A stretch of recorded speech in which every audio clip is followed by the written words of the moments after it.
Présent, la situation économique du Portugal, elle est loin d'être brillante. Un plan de sauvetage européen va voir le jour. Il est estimé à 80 milliards d'euros. On peut donc parler d'un Portugal en crise. On le voit dans les rues. Il y a de plus en plus de SDF et une association de bénévoles tente de leur offrir un repas chaud tous les soirs. Reportage Michel Boulogne, Pascal Stevens, Gaëtan Huon et Philippe Antoine. Dans un quartier populaire de Lisbonne, toute une équipe s'active dans cette petite cuisine. C'est ici que l'association Casa prépare les repas qui seront servis dans la capitale. Tous, ici, sont totalement bénévoles.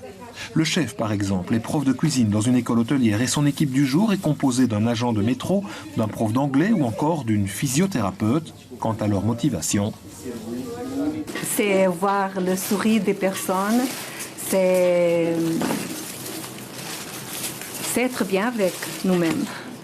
La récompense pour moi, c'est ça. L'association fonctionne sans aucun subside officiel, mais elle peut compter sur le mécénat et aussi sur la générosité des uns et des autres.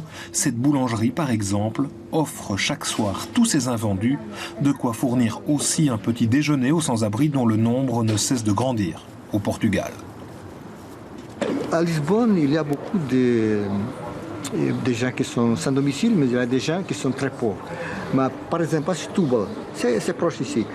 Nous aidons 300 personnes qui ne sont pas sans domicile. Ils habitent dans des petites maisons et c'est une pauvreté cachée. Ils avaient honte de demander la nourriture. Ils n'ont d'ailleurs pas souhaité être filmés.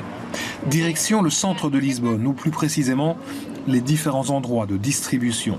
Il y a 4 ans, Casa préparait une vingtaine de repas. Aujourd'hui, elle est active dans plusieurs villes du Portugal et distribue chaque soir 1500 repas. Mais face à cette demande croissante, l'association peut compter sur l'arrivée régulière de nouveaux bénévoles. Je suis un homme d'affaires, oui. Et vous avez beaucoup de travail? Oui, beaucoup de travail. Mais tous les lundis, vous vous rendez disponible?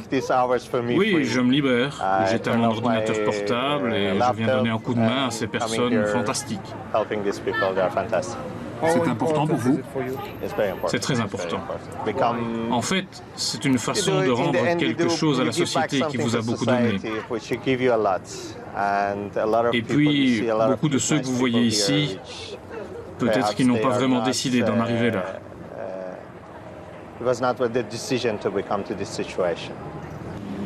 Outre les repas chauds, l'association distribue aussi des vêtements et quelques produits hygiéniques de première nécessité. Et puis elle poursuit le rêve de restaurer une maison abandonnée que la ville pourrait lui céder pour accueillir mieux encore tous ceux que la crise va continuer de frapper.